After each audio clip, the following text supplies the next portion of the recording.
Autoridades presentes, señoras y señores, muy buenos días. El Centro Latinoamericano de Políticas Económicas y Sociales, CLAPES UC, les da la más cordial bienvenida al seminario Mercado Inmobiliario en Chile. Inversiones más planificación igual desarrollo sustentable. También saludamos a quienes nos siguen por streaming en nuestra página clapesuc.cl. Al final del día, las presentaciones y el video de este seminario estarán disponibles en nuestro sitio web. Le damos la bienvenida a los expertos que hoy nos acompañan. Señor Arturo Cifuentes, investigador de CLAPES UC. Señora Pilar Urrejola, subdirectora Extensión y Desarrollo de la Escuela de Arquitectura de la Pontificia Universidad Católica de Chile. Señor Patricio Hempel, director de Real Data, Consultores Inmobiliarios S.A. Señor Ricardo Ortúzar, gerente de negocios inmobiliarios de Consorcio. Señor Gonzalo Mardones, arquitecto y miembro del Consejo Asesor Nacional de CLAPES UC. Asimismo, agradecemos la presencia de todas las autoridades, académicos, embajadores, profesores e investigadores que nos distinguen con su presencia esta mañana. A continuación, nuestro director, el señor Hernández Solminiac, dará la bienvenida a esta actividad.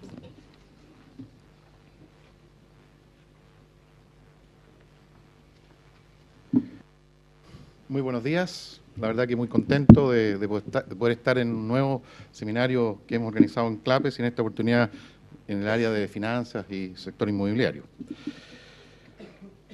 Gracias por acompañarnos en este nuevo seminario CLAPES UC. En esta oportunidad conoceremos el último índice de CLAPES UC Real Data y conversaremos sobre cómo las inversiones y una buena planificación en este mercado puede contribuir a un desarrollo sustentable de nuestras ciudades. En Chile, el mercado inmobiliario y sectores afines constituyen un factor clave en la economía nacional. Solo, por ejemplo, la industria de la construcción representa aproximadamente un 6,5% del Producto Interno Bruto de Chile. Y la mano de obra de este sector emplea 8,7% del empleo total. Además, es importante destacar que muchas familias mantienen una parte importante de su ahorro en bienes raíces. Pero una ciudad es también un lugar de encuentro, de trabajo, formación, recreación, entre otras muchas actividades, donde hay una alta densidad de habitantes. Por ello, su planificación, barrios, áreas verdes y conectividad son cruciales para un desarrollo sustentable y una mejor calidad de vida. Creemos que un índice de precios de un sector importante de la economía es un aporte al desarrollo del mercado de capitales y también es una buena base para estudiar otros temas, como la relación de los precios del sector inmobiliario con otros factores como acceso al transporte público, a servicios, a áreas verdes. Respecto a este último tema, varios estudios y organizaciones internacionales, como la Organización Mundial de la Salud, han demostrado que las áreas verdes son clave para la calidad de vida de las personas. Una de las investigaciones universitarias más recientes de Inglaterra sobre este tema concluyó que ese factor entrega más beneficios que conseguir un aumento de sueldo o un ascenso laboral, y que los espacios de áreas verdes, zonas urbanas, tienen un impacto positivo muy duradero en el bienestar y mental de las personas. Por ello, creemos importante que este tema, para que se cree valor e involucre a todos los sectores implicados en el desarrollo y análisis de la realidad urbana de nuestros países. Creemos que el bienestar de las ciudades debiera darse a través de un mejor modelo de ordenamiento del territorio, que integre la naturaleza, incrementando la calidad de vida de sus habitantes, pero también potenciando la rentabilidad de las propiedades de los ciudadanos, que en muchos casos constituye una fuente importante de sus ahorros. Por cierto, finalmente quisiera agradecer a cada uno de los panelistas que hoy día nos acompañan: Patricio Hempel, Ricardo Ortúzar, Gonzalo Mardones, Arturo Cifuentes y, por cierto, a nuestra moderadora Pilar Urrejola, por su importante participación de cada uno de ustedes en este seminario, que esperamos sea un aporte a el desarrollo de las políticas públicas que el país requiere con urgencia para ir mejorando el desarrollo de nuestras ciudades. Les deseo mucho éxito y muchas gracias. Yo, desgraciadamente, me invitó el ministro de Minería a una reunión con todos los exministros. No sé si somos 33, pero seremos cerca. Así que yo voy a tener que abandonarlos y les deseo mucho éxito en esta actividad. Muchas gracias.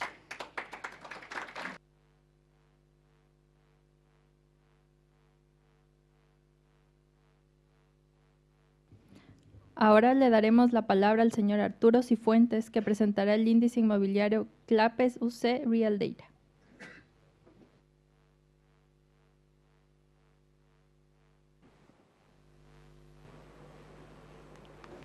¿Esto está funcionando? Ya. ¿Se oye bien ahí? Muy bien. Ya. Buenos días, muchas gracias por acompañarnos. Lo que voy a hacer en los próximos 20-25 minutos es presentarles el índice inmobiliario, que es un índice de precios, que es un esfuerzo conjunto de CLAPES con Real Data, ¿ya? Este es el índice de CLAPES Real Data. Lo que voy a hacer un poco es explicarles cómo funciona el índice, qué es lo que captura el índice y cuál es la importancia de tener un índice de precio en el sector inmobiliario.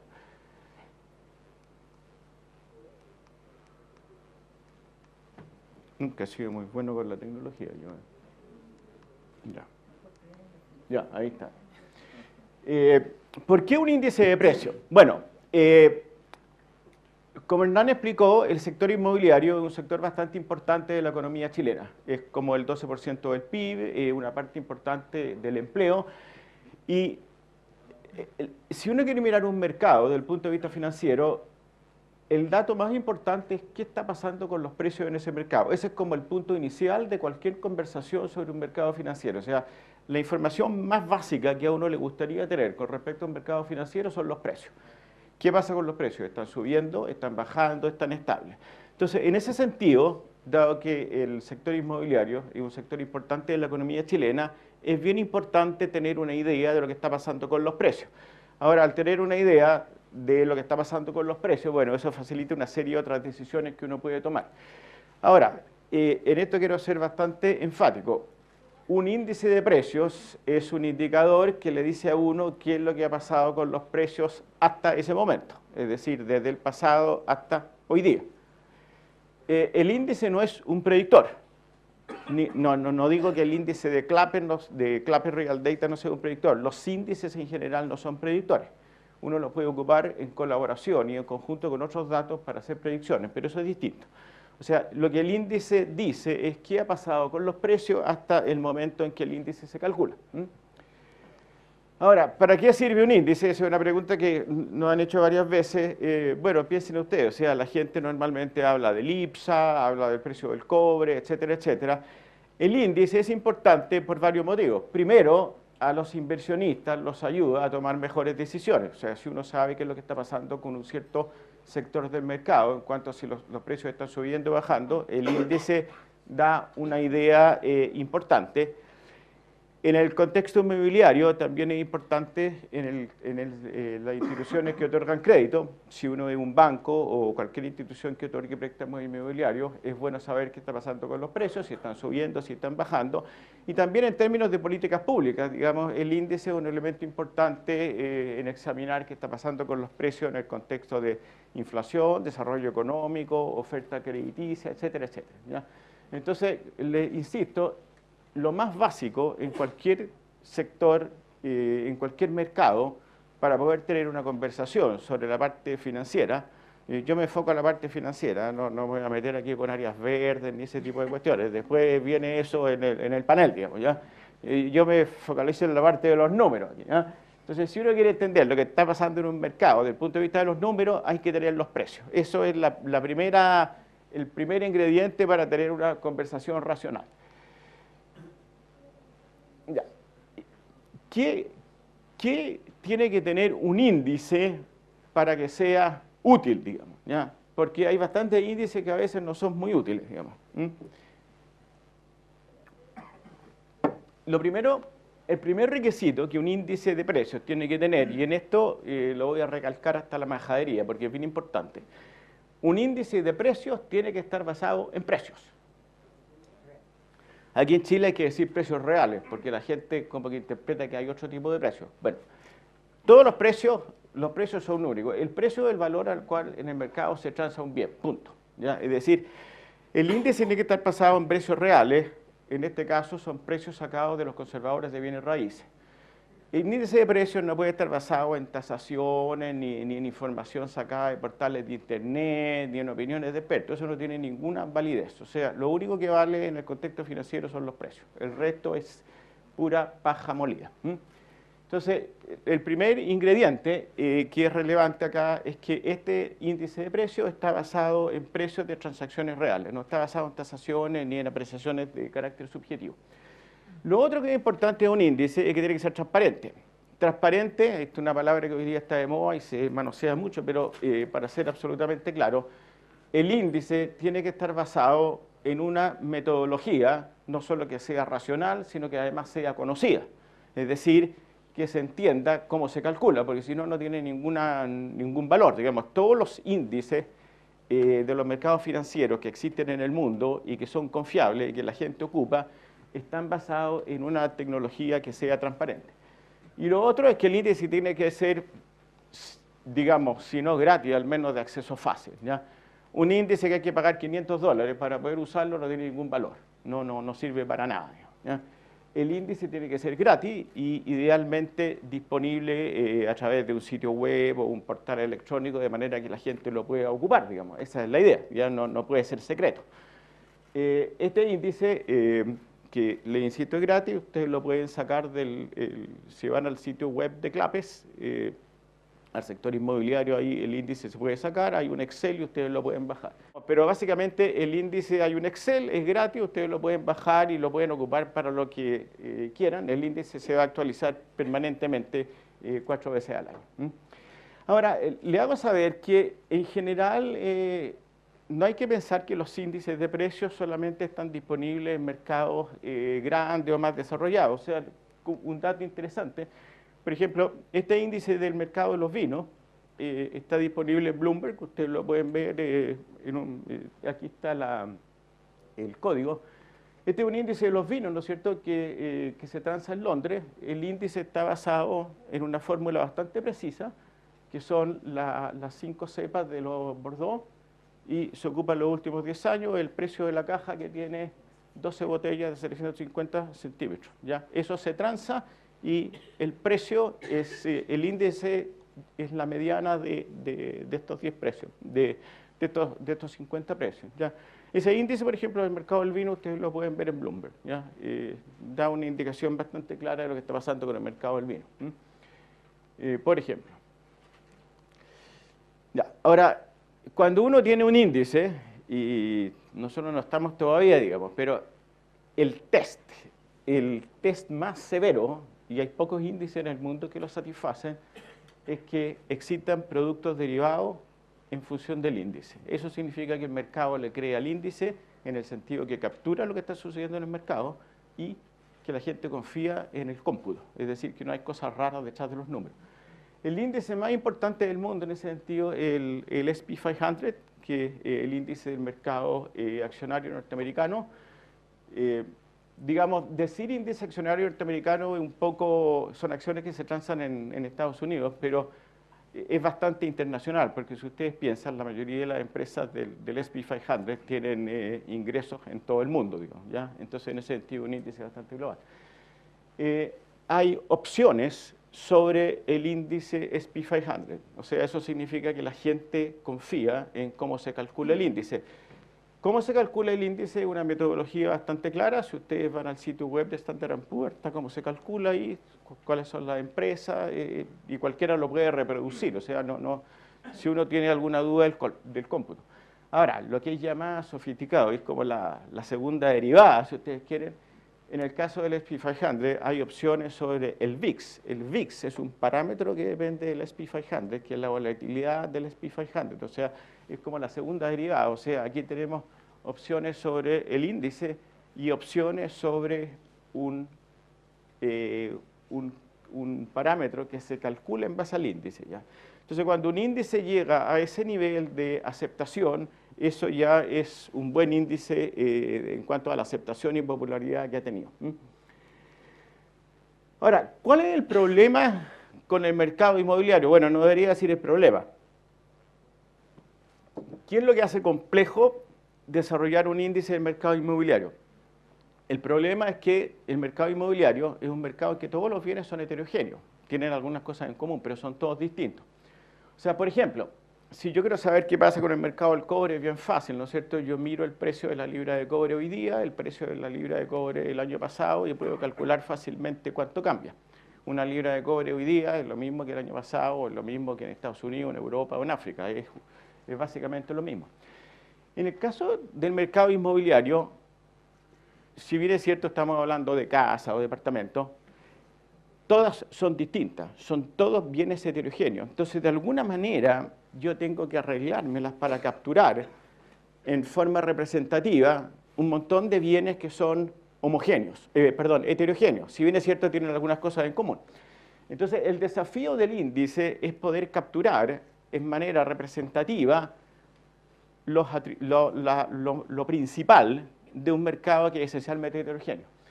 En Estados Unidos, el índice inmobiliario que se usa es el índice que se llama Case-Shiller, que son las dos personas que lo inventaron. Shiller, el economista que ganó el premio Nobel de Economía hace algunos años atrás. Entonces, aquí hay una cosa, digamos, estadística que es bien interesante, lo voy a mencionar solamente al pasar, digamos. Cuando uno tiene un mercado con bienes heterogéneos, hay dos maneras que uno puede hacer un índice. Una es ocupar lo que se llama ventas repetidas, es decir, yo tomo, por ejemplo, en el caso inmobiliario, tomo una casa que se vendió en un cierto año, la misma casa después, y calculo la variación en ese intervalo de tiempo, y después hago un promedio de todas las ventas repetidas. Ahora, eso se puede hacer solamente si las ventas repetidas son un porcentaje suficientemente alto como para capturar la dinámica del mercado entero. En Estados Unidos las ventas repetidas son aproximadamente el 15% del mercado, un mercado bastante grande, entonces eso es representativo. Y la otra cosa que es sutil, en Estados Unidos en general la gente es más honesta, entonces cuando le hace una transformación a la casa queda registrada en lo que sería la municipalidad. Aquí en Chile, desgraciadamente, hay evidencia sólida y evidencia empírica y evidencia anecdótica de que la gente muchas veces le hace transformaciones a las casas o los departamentos y no quedan debidamente registradas en las municipalidades. Entonces, una casa que se vende pudiera parecer que es la misma, pero resulta que en el intervalo de 5 años que se hizo la venta se le hicieron transformaciones que no fueron registradas. Entonces, el bien que uno está vendiendo, si bien es cierto en el papel aparece idéntico, en realidad ha tenido alguna transformación y eso distorsiona todo. O sea, básicamente en Chile no se puede ocupar la venta repetida. Entonces, existe otra alternativa que tiene un nombre un poco extraño, digamos, que se llama el modelo hedónico. El modelo hedónico es básicamente una regresión que la inventó un ingeniero de General Motors en los años 30 con la idea de monitorear el precio de los autos, porque salía un auto del año 39 y después el que salía del año 40 tenía atributos bastante distintos, mejoras con respecto al auto del año anterior. Entonces, si uno no controlaba por las características, era difícil ver lo que era aumento de precio. Entonces, se lo voy a mostrar en un segundo, pero básicamente el modelo hedónico es esencialmente una regresión en que uno ocupa todos los datos y controla por las características. Entonces, el índice de Clapes y Real Data está basado en un modelo hedónico. El modelo hedónico, a pesar de que el nombre es medio raro, alguna gente lo atribuye a hedonismo y una cuestión media, pero no va por ahí el asunto. Digamos, no digo que sean hedonistas los del mercado inmobiliario, pero bueno. La metodología del modelo hedónico es una metodología, ciertamente que no la inventamos nosotros, está universalmente aceptada como un método legítimo para estudiar variación de precios en mercados de bienes heterogéneos. Es la metodología que ocupa la ocupa el FED en Estados Unidos, se ocupa para el CPI, que es el índice de precios en Estados Unidos, la ocupa la Comunidad Europea, la Oficina de Estadística de la Unión Europea. O sea, es un índice bastante, es una metodología bastante probada y aceptada. No hay ninguna cosa extraña detrás de eso. Ahí puse la fórmula, como le decía Pilar antes de la presentación, siempre hay que poner una fórmula, porque si uno no pone ninguna parece que es poco seria la presentación, pero si uno pone muchas fórmulas la gente se aburre, digamos, ¿ya? Entonces, voy a explicar intuitivamente qué es lo que tenemos acá. Esta es una regresión. En el lado izquierdo el logaritmo del precio de la observación, o sea, si se hace una venta, queda registrada en el lado izquierdo. Y en el lado derecho hay dos sumatorias. La primera son características de la propiedad y la segunda es una time dummy que permite calcular el retorno. o sea, o la variación de precios. Y las dummies son características de la propiedad que pueden ser, por ejemplo, discretas, como la comuna, o continua, el año en que se vendió, digamos, bueno, digamos, una variable continua en un sentido más bien filosófico, superficie, la superficie al cuadrado, ese tipo de cosas. Son variables numéricas o discretas, por así decirlo. Pero es básicamente una regresión, y si uno manosea un poco la fórmula, esta es la fórmula en el fondo que permite calcular la variación del índice de año a año. De nuevo, si ustedes van al sitio web de CLAPES y quieren leer el documento entero, lo pueden bajar, está en la parte del sector inmobiliario, está explicado todo esto con detalle, ¿ya? Aquí no hay ninguna innovación, digamos, esto es bastante estándar, ¿ya? Entonces, lo que uno hace es una regresión, calcula esos betas que están ahí y con eso se puede sacar la variación del índice. Uno le pone al primer año de forma arbitraria 100, porque es un número que a todo el mundo le gusta, y de ahí para adelante. Ya, esto es bien importante, y me voy a detener aquí un momento.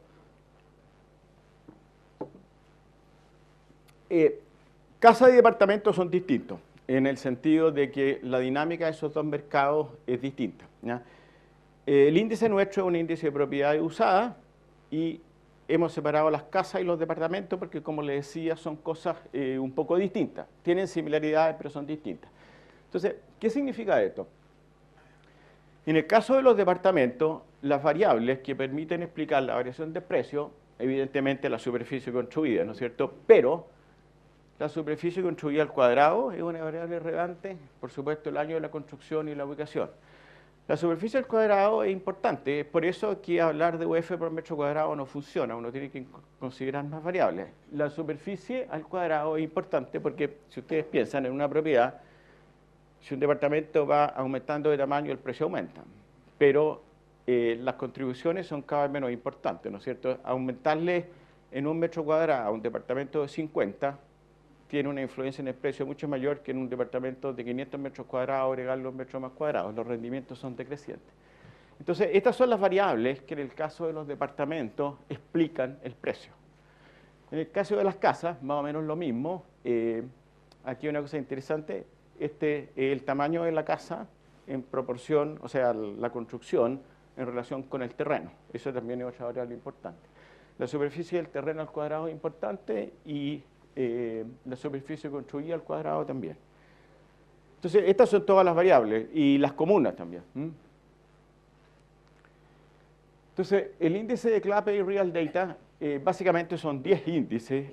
¿Por qué? Porque tenemos departamento y casa, y lo hemos distribuido en la región metropolitana y la hemos dividido en 4. Esto se los voy a mostrar aquí. Es muy fácil, ¿no es cierto?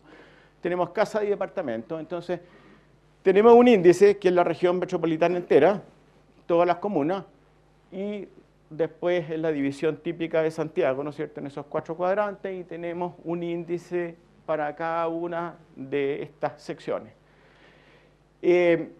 Uno podría tener un índice por comunas, pero hay una salvedad. Por ejemplo, hay algunas comunas como en Las Condes, donde hay suficientes observaciones como para poder hacer un índice de casa y departamento. En Providencia uno podría hacer un índice de departamento, pero no de casa, porque no hay suficientes datos. Hay comunas, por ejemplo, como Los Espejos, en que el número de ventas es tan poca que no se puede hacer un índice, estadísticamente los datos no dan, digamos. Entonces, este es un compromiso razonable en cuanto a tener el número de observaciones y poder sacar un índice confiable de estas 4 regiones, digamos. Esto es para darle una idea a los datos. Como les decía, el índice está basado en datos de los conservadores de bienes raíces, o sea, son datos reales y están consideradas todas las ventas. Eso les da una idea, son como 800.000 datos. Si ustedes ven los números, son más o menos lo que uno esperaba, ¿no es cierto? En el sector evidente los precios son más altos. Lo que es interesante es ver que la proporción de terreno con el terreno construido con la superficie del terreno, o sea, el tamaño de la casa con el terreno es más o menos constante en todas partes, digamos. Y los precios son lo que ustedes esperaban, o sea, en la región, en el sector oriente los precios son un poco más altos, y las superficies construidas también son, o sea, las casas en el sector oriente son un poco más grandes que en el resto de Santiago, son más o menos esperables. Ya.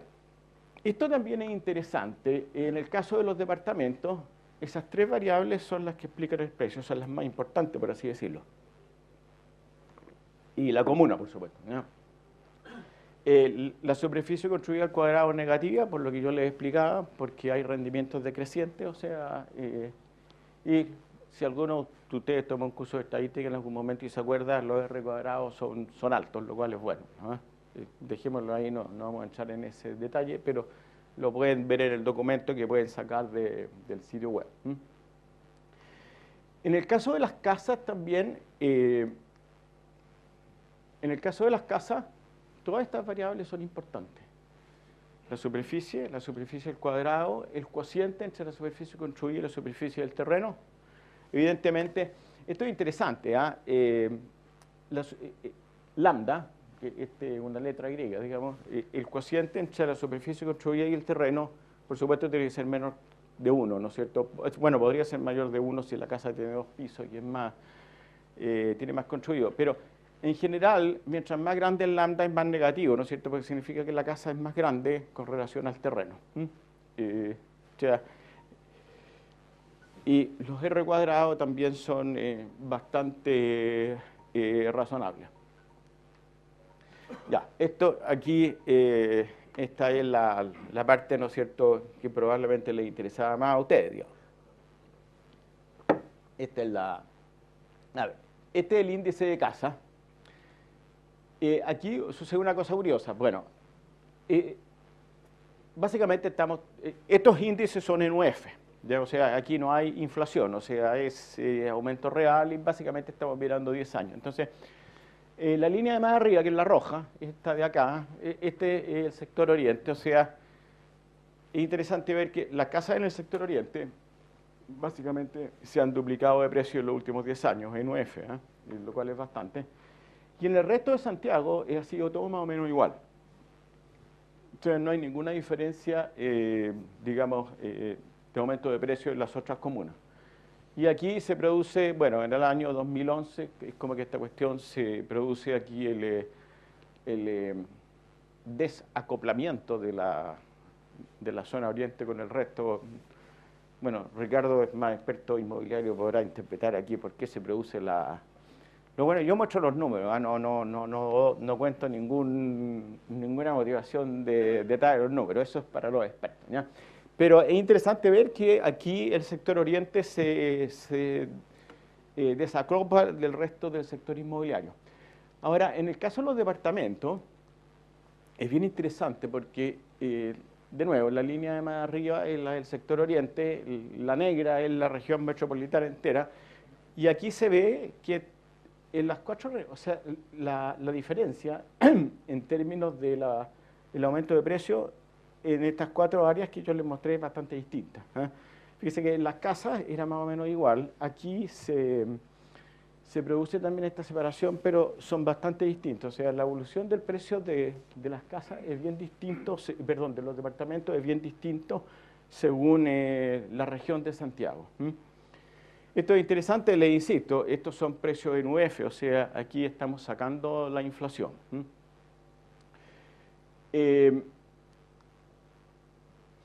Yo sé lo que me van a preguntar aquí, pero le voy a hacer el quite a la pregunta que ustedes tienen en mente, digamos.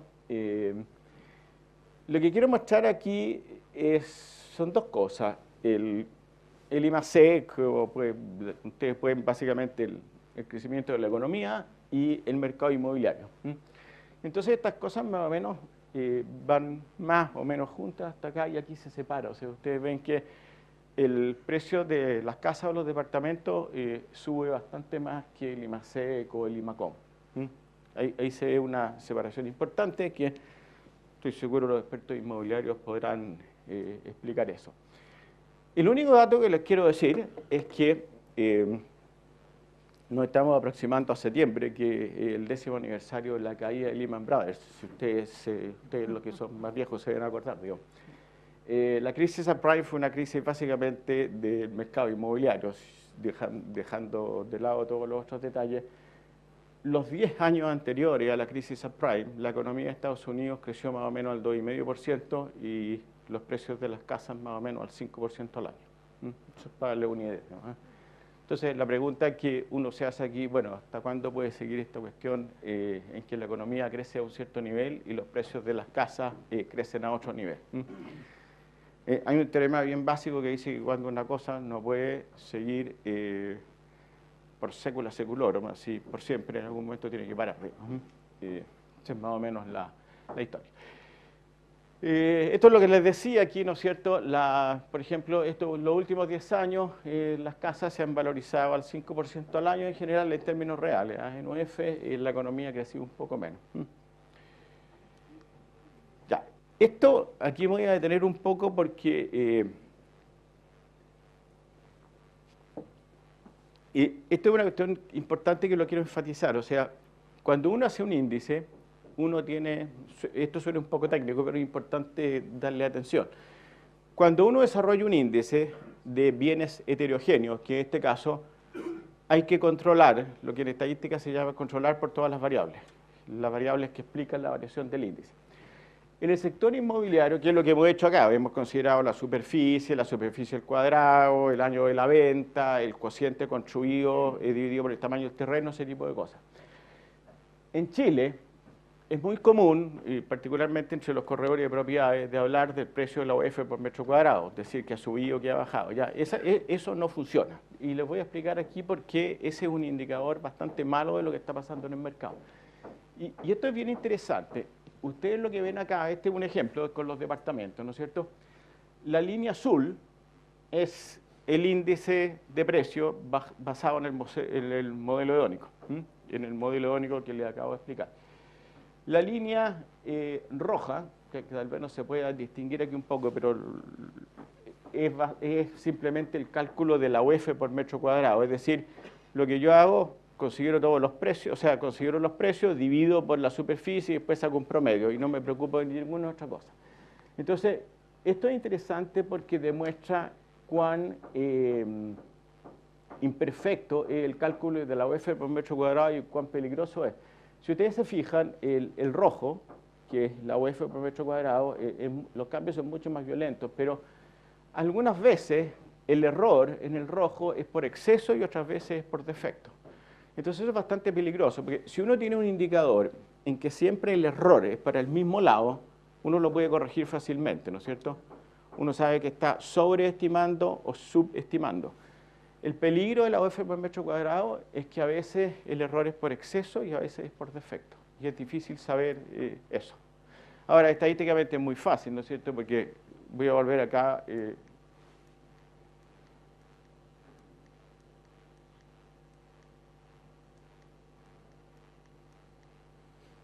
Si yo calculo la UF por metro cuadrado y me olvido de todo lo demás, en el fondo lo que estoy haciendo es olvidarme de todas estas variables.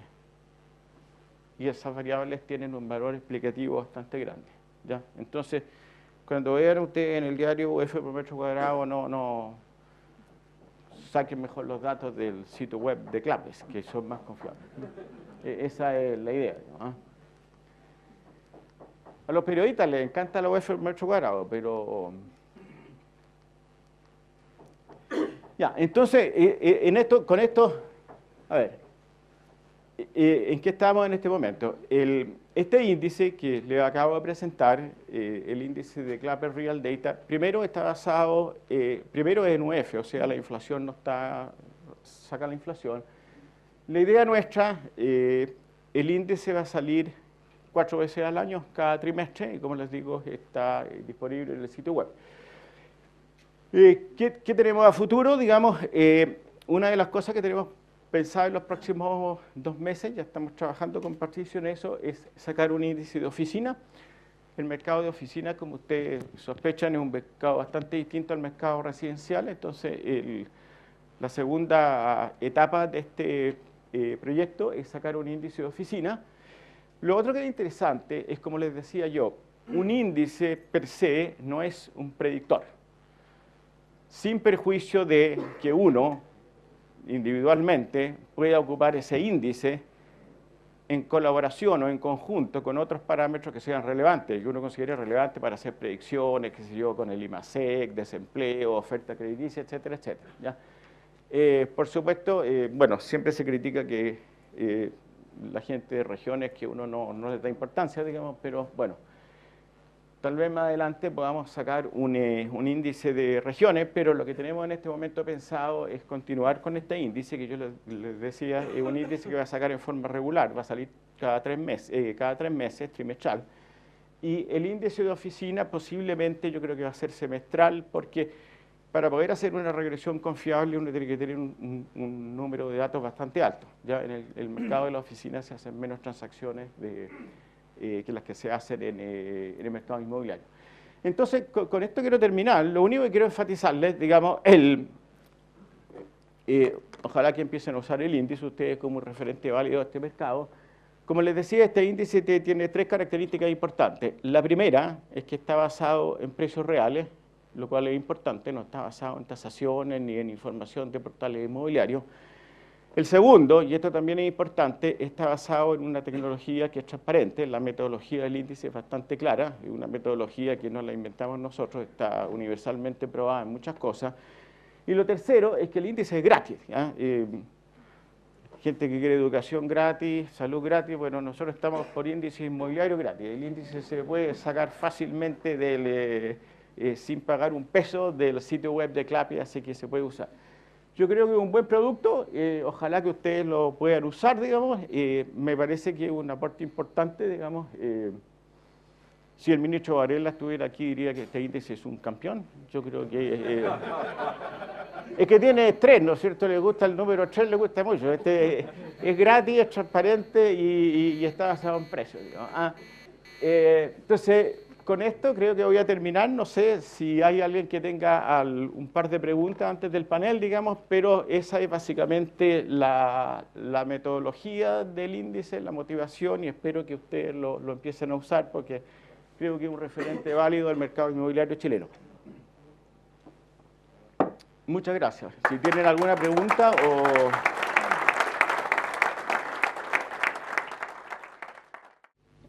Continuamos con la presentación del señor Patricio Hempel, director de Real Data Consultores Inmobiliarios S.A. Bueno, les voy a comentar cifras en general del mercado inmobiliario. Nosotros somos una consultora que, a ver, pasa. Bueno, les hablo un poco de la empresa a la cual represento. Soy socio y director de una empresa que se llama Real Data Consultores. El principal objetivo, bueno, es dar a conocer las necesidades de información de la industria. Particularmente, yo estoy en la industria desde el año 94. El año 2001 formamos esta empresa y básicamente siempre el objetivo fue tener cierta información distinta al mercado. Siempre el mercado funciona con precios de oferta, todo se habla de precio de oferta, entregas de precio futuro al 2019, 2020. Y a mí particularmente el interés era tener precios de cierre, o sea, si yo voy a buscar el precio de un edificio no quería tener 3 muestras, sino que quería tener el edificio completo, o sea, las 300 transacciones.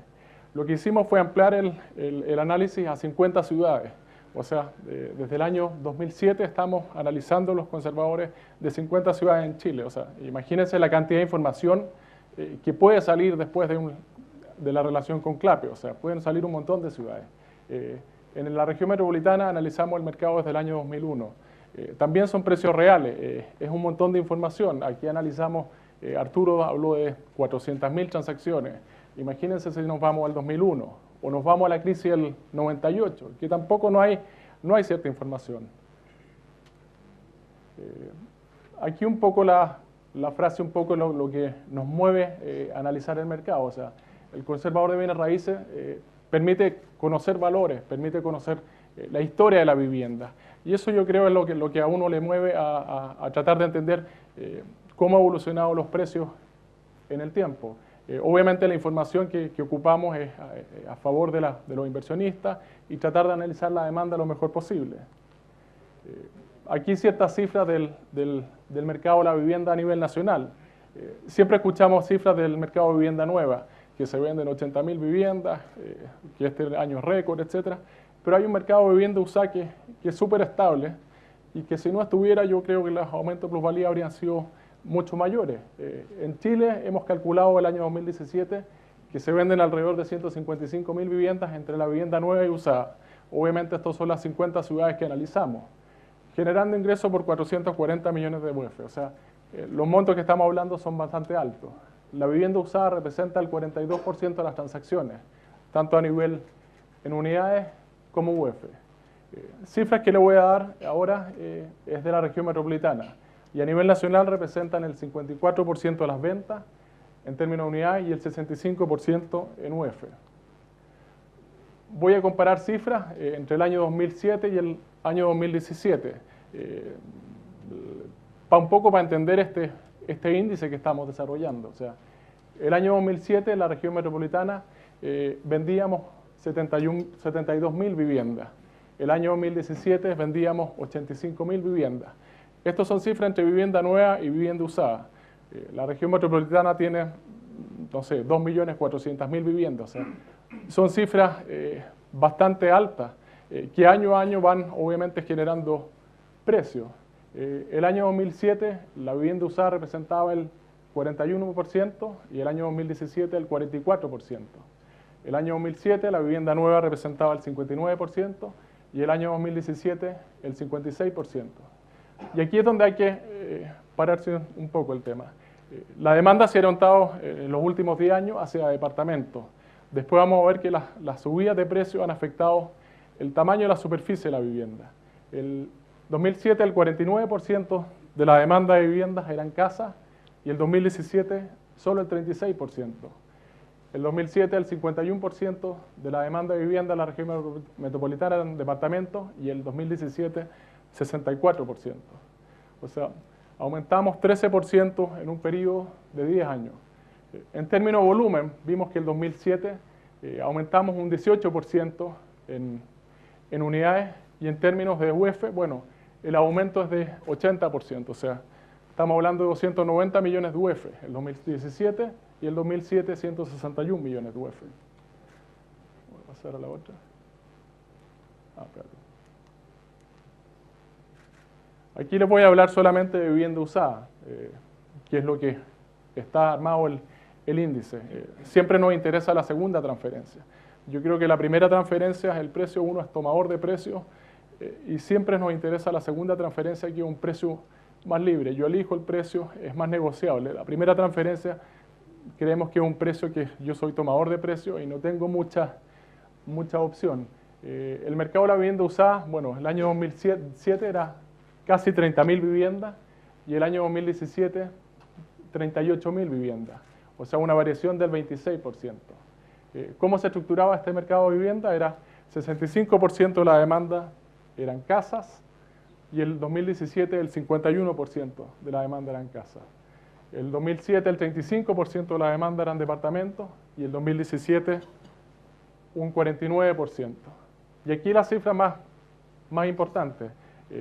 La demanda de departamentos del 2017 eran 10.669 departamentos y el 2017 18.000. Este año vamos a superar la barrera de los 20.000 unidades, o sea, se ha duplicado la demanda por departamento. El mercado de casas usadas, en cambio, ha estado estable en este tiempo. 19.000 unidades, 19.000 unidades. En el fondo lo que quiero decir es que el mercado se ha orientado básicamente hacia la demanda de departamentos. En términos de UF, bueno, si el aumento en unidades fue 26%, en términos de mercado de vivienda usada, en términos de UF fue de un 90%. De 67 millones pasamos a 127 millones de UF. Y esta es la lámina que yo les quiero mostrar. O sea, está bien que suban los precios, la plusvalía, todos estamos contentos, pero en el fondo aquí hay un tema importante. O sea, si analizo la mediana del departamento usado el año 2007, era 70 metros. La mediana del 2017 era 54 metros.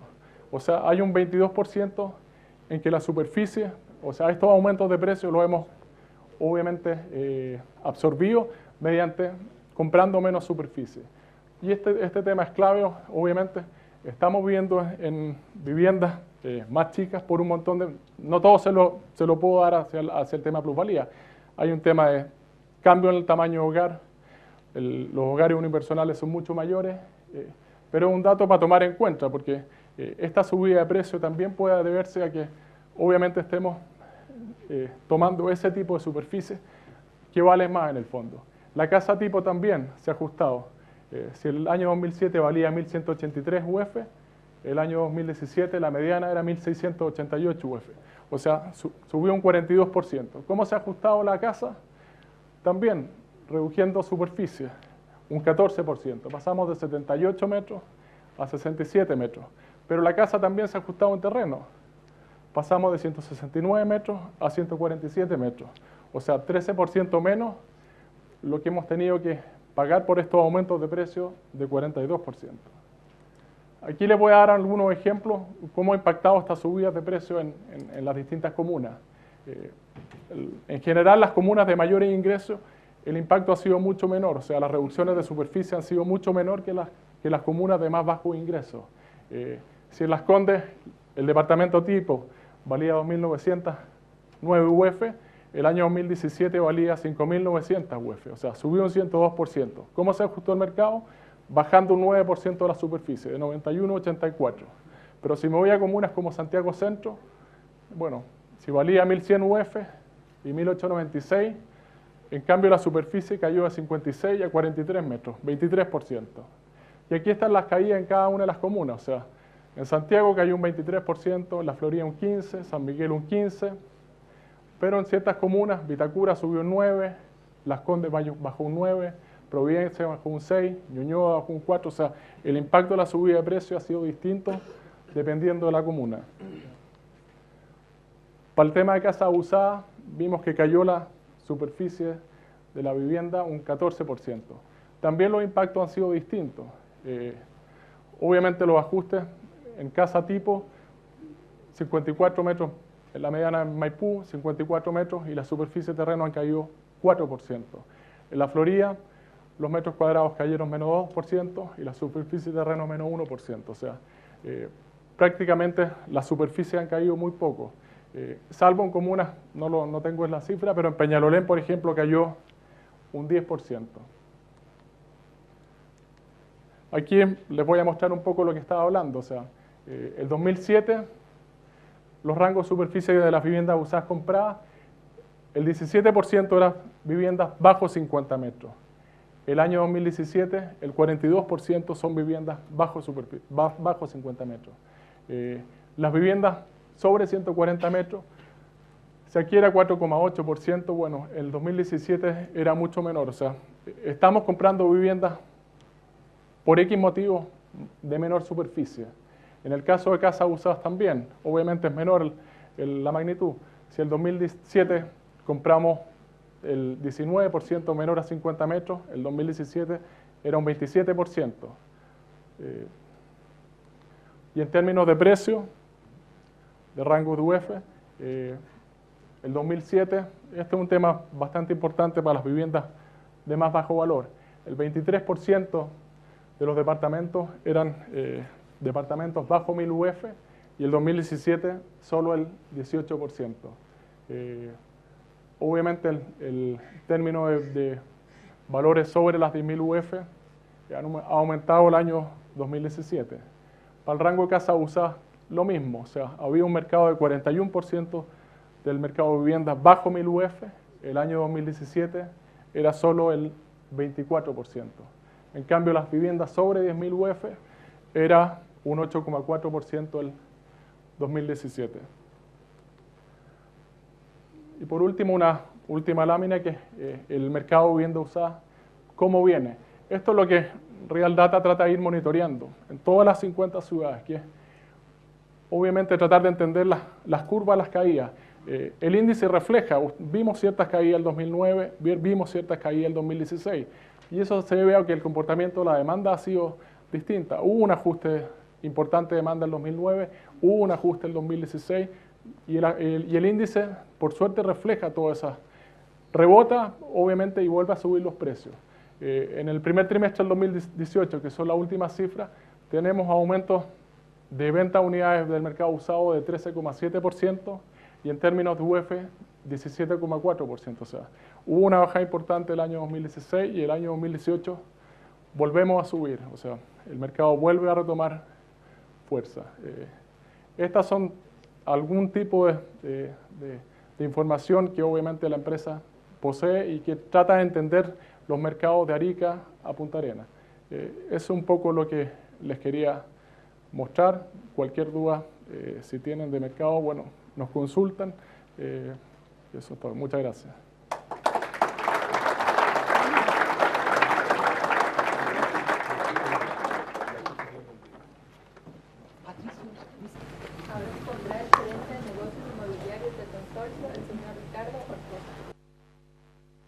Ahí sí. Hola, muy buenos días. Bueno, muchas gracias a Clapes por invitarme a participar en este lanzamiento de un índice, que siempre es bueno para la industria, para todos los actores. Este índice, a diferencia de otros, como decía Arturo, tiene otras metodologías.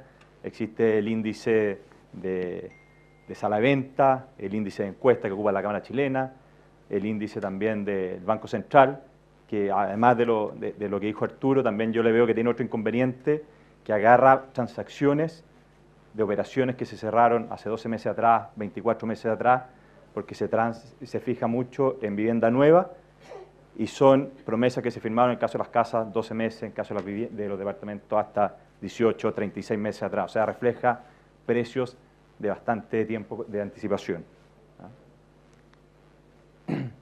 Bueno, muchos de ustedes yo creo no me conocen, la Pilar tampoco me conocía, me trató de buscar por ahí y no fue capaz de encontrarme, pero estaba escondido. Básicamente, para contarle, yo llevo 18 años de experiencia en la industria inmobiliaria y me ha tocado participar en temas de financiamiento, renta, desarrollo inmobiliario como inversionista. O sea, tengo una historia larga desde distintos puntos de vista. ¿Qué es lo que creo que es importante para lo que viene hacia el futuro? Ya lo pasado está, ya todos nos tocó vivir, pero algo importante de lo que viene para adelante, todo el desarrollo de las ciudades van a seguir creciendo, desarrollándose a nuevas necesidades, y para eso, como inversionistas y como actores de mercado, tanto personas como empresas o cualquier agente que participe, necesita reglas claras y certeza para poder hacer inversiones, para adaptarse a las nuevas necesidades de la gente, buscando áreas verdes, buscando distintas cosas, pero necesitamos las reglas claras. Esto ya lo han comentado, pero aquí también quería comentarles la evolución, la importancia que tiene el mercado inmobiliario en el país. Hoy día prácticamente el 10% del empleo lo da el sector construcción, y ha venido creciendo del 2009 a la fecha, o sea, está ganando importancia. Si nos vamos al sector como comparado versus el PIB nominal, también están cerca del 14%, o sea, es un actor súper relevante para el país, y creciendo.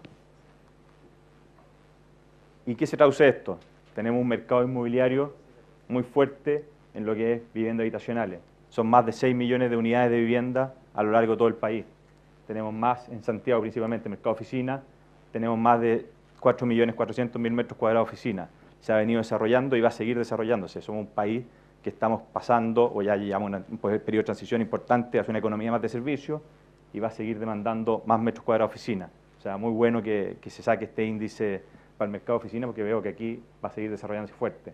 Mercado industrial, también, en Santiago. Tenemos como 3.600.000 metros cuadrados, y con todo lo e-commerce y con todo el desarrollo del país, esta industria debiese seguir desarrollándose. También este mercado tiene una importancia importante en la banca.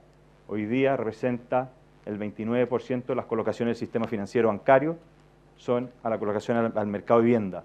Antiguamente, el 2005, era el 20%. O sea, tiene un factor importante en la economía, y es trascendental poder medir bien los precios, entenderlos, para dónde van, porque esto tiene un impacto en el sistema financiero. O sea, si nos equivocamos en los precios, el día de mañana el sistema financiero se puede ver golpeado al tener que absorber alguna caída de precio importante. También aquí está la evolución de la tasa del sistema financiero para el crédito a la vivienda. Estábamos en el 2005 a niveles del 6, hoy día estamos a niveles bajo 4%. Cada punto de caída de tasa en un crédito promedio significa que cada persona puede endeudarse o tiene una capacidad de endeudamiento un 8% mayor, que eso indirectamente también puede ser afectado el precio de la vivienda. Puede comprar viviendas más caras. Otra cosa que también ha pasado en el mercado financiero, los créditos normales 15, 20 años, se ha ido a 22, 25 años. Ese aumento plazo también trae consigo que las personas tienen una mayor capacidad de endeudamiento también, y el mismo efecto que hay a tasa lo tiene por aumento plazo, que eso aporta también otro 10, 15% mayor capacidad de endeudamiento. Entonces, componiendo esas dos variables, podemos llegar a un 25% más de endeudamiento de lo que teníamos hace 10 años atrás. Eso influye en el precio, mayor capacidad. Después, la población chilena. Nosotros, o sea, esto no es que nosotros, la CEPAL dice que hoy día somos cerca de 18 millones de habitantes. Vamos a tender a aplanarnos. Claramente esto no considera todo el proceso de inmigración que hemos recibido en los últimos años, que a lo mejor esto hace que de nuevo levante la curva. Pero si no fuese así, la población chilena tiende a aplanarse para llegar a 20 millones de habitantes de aquí al 2050. Y miren cómo pasa, cómo evoluciona desde la gente que está entre 25 y 64 años en edad plena laboral. Esto se mantiene más o menos estable, que este es el poder de compra de las viviendas y del consumo y todo, está acá, o sea, se mantiene básicamente estable. Y los demás de 65 crecen 2,5 veces, pasan de 2 millones de habitantes a 5 millones de habitantes. Aquí vamos a tener nuevos requerimientos de vivienda, nueva tipología, nueva forma de comunicarnos entre nosotros. O sea, aquí necesitamos que la normativa se adapte a estos requerimientos que vienen. Y para eso, una normativa dinámica y simple. Hoy día yo siento que estamos con una normativa compleja, de mucha reinterpretación. También el Código Tributario también influye en el mercado, en este mercado de la vivienda.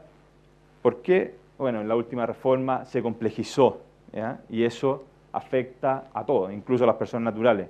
Hoy día una persona natural tiene 6 formas de tributar.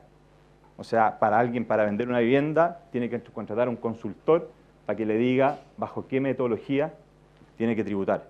O sea, eso está mal, tenemos que simplificarlo, no podemos complejizar esto. Después, otro impacto que tuvo la reforma tributaria fue generar una demanda artificial de vivienda el 2015. Todos la vivimos. Aquí levantamos la demanda de vivienda, pero el 2016-2017, si se fijan, veníamos con esta curva y aquí quedó un área vacía. ¿Qué fue? La demanda artificial que se generó el 2015. Y eso también tiene impacto en los precios. Generar una mayor demanda de vivienda, la oferta se entusiasma y hace meter más proyectos en mercado y eventualmente subir los precios.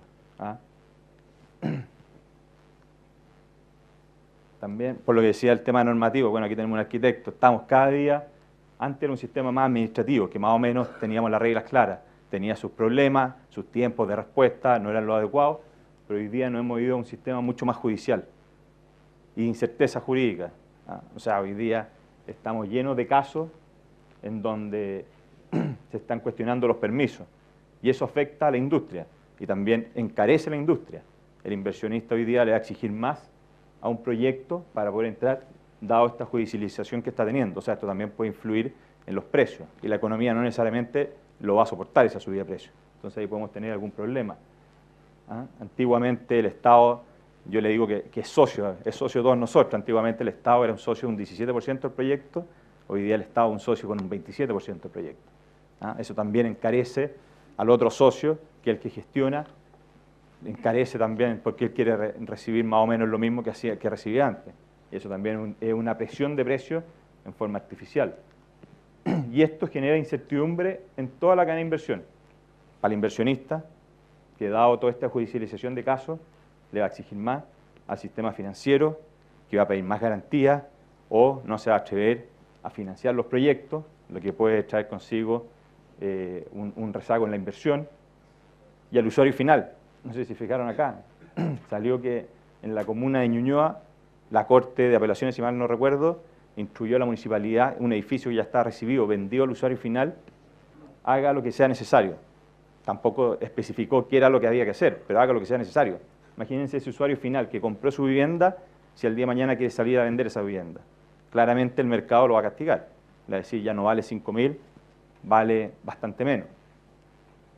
Y esto tiene como consecuencia los plazos de aprobación, la rentabilización de la inversión y el desarrollo del país. O sea, necesitamos una normativa que nos adaptemos a los nuevos tiempos, que reconozcamos la evolución que estamos teniendo, que reconozcamos el empoderamiento que están teniendo las comunidades, pero también acotarlo para que se pueda desarrollar en forma armoniosa esta industria. Algunas cosas que encuentro que hace falta conversar y cuestionarse, aunque algo se ha hecho, es nuevas políticas de estacionamiento para las edificaciones. O sea, la normativa sigue exigiendo una cantidad de estacionamiento que son, hoy día yo la encuentro absurda, incluso antiguamente ya era en exceso, hoy día con todo el tema del Uber, del auto, de la bicicleta, sigue siendo más absurdo. O sea, y exigirle al país hacer inversiones que no traigan retorno es un desperdicio para todo el país. No sacamos nada invirtiendo más en estacionamiento si no lo vamos a ocupar. Tenemos que optimizar eso. También la adaptación a las nuevas densidades. 4 habitantes por hogar. Eso es lo que exige la Ordenanza General de Urbanismo y Construcción. Esto es una ley o una ordenanza que viene de los años 80. En el año 80 habían 4,4 habitantes por hogar. Hoy día el INE nos dice que hay 3,1 habitantes por hogar. Entonces, ¿por qué seguir exigiéndole para los permisos, para la normativa, 4 habitantes por hogar? Lo que estamos haciendo es no reconociendo las nuevas necesidades de todos nosotros, de la población, qué es lo que necesita. Y estamos poniéndole trabas para que la gente viva en zonas céntricas. Eso es un problema que tiene la normativa. A lo mejor debería ser por tipología. Antiguamente, es verdad, habían viviendas de 60, 50 metros que tenían un programa de 2 o 3 habitaciones. Y ahí uno le hacía más sentido 4 habitantes por hogar, porque efectivamente iban a haber 4 habitantes. Pero hoy día las tipologías, esos mismos 40, 60 metros, 55 metros, es una sola dormitorio, o sea, es una sola persona. O sea, la densidad claramente bajó y hay que reconocer eso y adecuar la normativa. Hay comunas en donde no se puede hacer densificación en zonas cercanas al metro y eso no tiene ningún sentido. ¿Por qué no se puede hacer densificación? Porque ocupan esta normativa, siendo que son departamentos de un dormitorio y no se permite. Entonces ahí la industria se pone creativa, trata de hacer algunas cosas de una forma u otra para tratar de satisfacer las necesidades de todos nosotros o del usuario final. Entonces es necesario densificar el metro. Y si que las municipalidades no empujan esto por un tema de contribuciones, de pago de contribuciones, porque están exentas de pago de contribuciones, bueno, conversémoslo. A lo mejor ese tipo de viviendas que no son para familias numerosas, sino que son para unifamiliar, una persona, a lo mejor sí deberían estar afectas al pago de contribuciones. Pero es una discusión que tenemos que tener entre todos, ver qué es lo que queremos y cómo nos adecuamos a las nuevas necesidades. También política inmobiliaria amigable a los ecosistemas, que genere incentivo al desarrollo e implementación, bueno, si algo se ha hecho, paneles, reciclaje, eficiencia energética, reciclaje. O sea, yo siento que somos un país que estamos avanzando al desarrollo, estamos a puertas, debiésemos preocuparnos más de esto, de tener más puntos de reciclaje en todas las ciudades, en distintas comunas. Hoy día vemos que hay algunas comunas nomás que tienen reciclaje, en algunos puntos muy específicos.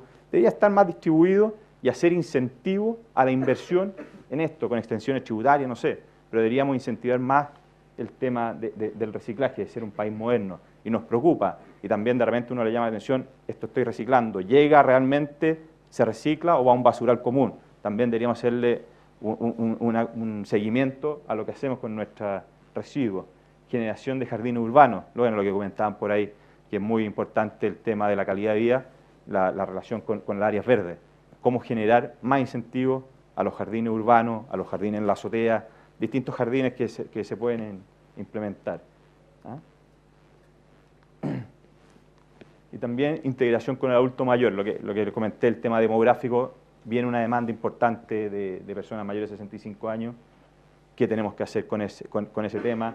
Esa problemática no nos puede pillar desprevenidos. Algo se ha hecho ya con el pago de impuestos y contribuciones, pero yo creo que es bajo lo que se ha hecho. O sea, es personas que dejaron de percibir ingresos, entonces tenemos que ver como sociedad cómo le redistribuimos todo el esfuerzo que hicieron en las décadas pasadas con su trabajo. Y adaptarnos a las nuevas necesidades. Bueno, el adulto mayor, en algunos países, el otro día estuve investigando, en algunos países se han generado comunidades en donde juntan al adulto mayor con el joven. ¿Para qué? O sea, aparte de darle más calidad de vida al adulto mayor, de poder interactuar con gente joven, también el joven tiene como beneficio que vive, entre comillas, a un costo más barato, porque el adulto mayor lo invita a su hogar. ¿Ah? Eso es algo súper interesante que está ocurriendo en otras partes del mundo. Bueno, está el tema del Airbnb, de los coworking, co-living y los multifamily. ¿Ah? El co-living es una cosa bastante más agresiva, es donde comparten las áreas comunes. O sea, cada uno al final tiene una pieza, un baño, y todo lo que es la cocina, la sala de estar, todo eso es compartido. Esto es algo bastante más extremo que un multifamily en donde cada uno tiene su departamento, su rincón, su espacio. ¿Ah? Pero estas son tendencias que vienen y se van a quedar. En multifamily hoy día se está invirtiendo mucho. Hay muchos inversionistas que están entrando a esta industria. En Estados Unidos muy fuerte, en Europa también, y algo que viene. Y aquí a lo mejor deberíamos tener un nuevo índice, ¿cómo se llama? El índice de ventas repetidas. ¿Ah? Porque aquí son el mismo activo que se va rotando todas las veces. ¿Ah? Entonces, ojalá que salga ese índice. Invito también a CLAPES UC que pueda explorar eso. Para eso habría que hacer convenio con desarrolladores o con empresas, porque no hay información pública, pero yo creo que todo el mercado estaría dispuesto a dárselo a un estamento serio que conserve la confidencialidad y que transmita información al mercado. O sea, mientras más información haya en el mercado, es mejor para todos, para la autoridad, para el inversionista, para toda la gente que participa en esta industria. ¿Ah? Bueno, eso era. Muchas gracias. Esa es mi visión.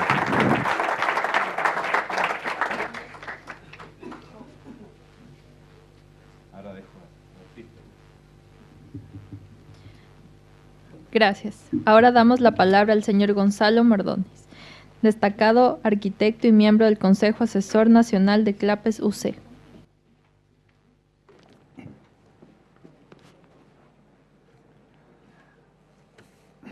Bueno, muchas gracias. Gracias a Hernán, gracias a la Lucy y a CLAPES, principalmente por subir estos temas públicos hoy de tanto interés para todos.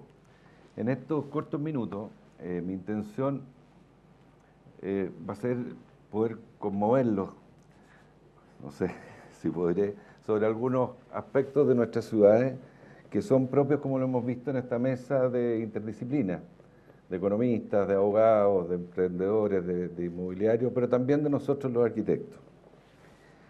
Y qué duda cabe que el mundo hoy día enfrenta un siglo, diría yo casi un siglo, una concentración urbana y una explosión demográfica tremenda. Y si nos vamos a la definición etimológica de explosión, que viene de, lo revisé ayer, del explosio, del latín explosio. Explosio significa de que dentro de un volumen hay una presión tan inmensa, tan salvaje, que la cosa está a punto de estallar, una cantidad de energía impresionante, y estamos a punto de eso, creo yo, en nuestras ciudades. Entonces, poder revisar en qué es lo que hicimos tan mal, y después voy a mostrar por qué yo creo, por qué tengo esta visión tan negativa. Sin embargo, el éxito de la ciudad en términos económicos, que como hemos visto recién, las cosas han subido, los inversores han ganado más, etcétera, etcétera. Yo creo que perdimos la capacidad de hacer ciudad cuando nos olvidamos del bien común, cuando nos olvidamos del espacio público. Y en general, tanto en el centro como en la periferia, y vamos a hablar de Santiago y pido disculpas para los de las regiones, el tema es muy dramático. Digo que perdimos la idea del bien común, porque la ciudad que todos soñamos, la ciudad que todos queremos, es una ciudad muy sencilla, es muy simple. Es una ciudad que lo principal es que tiene que tener una figura urbana. Cuando uno tiene el privilegio de viajar, lo primero que hace es va a los barrios que realmente lo pasa bien y que se siente bien, que se siente seguro y que puede gozar de la belleza y de sentirse en una relación, y ese espacio público siempre tiene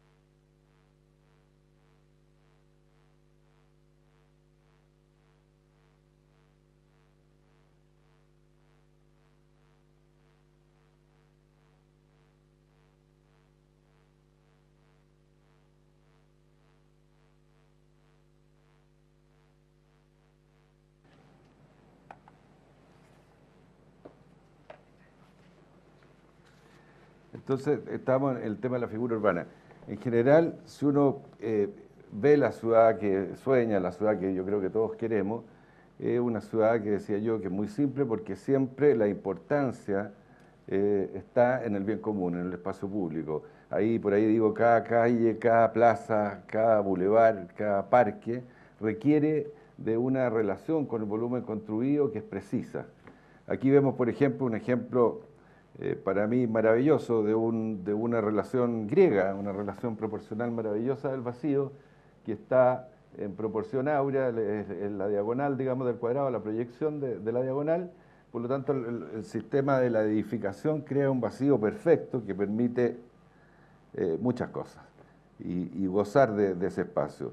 Acoge al transporte público, al transporte privado, tiene un lugar para los peatones, con sombra, con sol, y la ciudad en general, cosa que también hemos cambiado hoy día, la ciudad es una ciudad multifuncional, los edificios tienen salas de exposiciones, museos, cafés, los primeros niveles, restaurantes, después empieza a aparecer la vivienda en los pisos de arriba, las oficinas, los talleres, etcétera, etcétera, etcétera. Todo un mundo maravilloso que es la ciudad que yo creo que tenemos que volver. Independiente que siempre van a existir los barrios privilegiados donde una persona vive en su casa. Yo no estoy hablando del más del 80% de lo que es la ciudad urbana.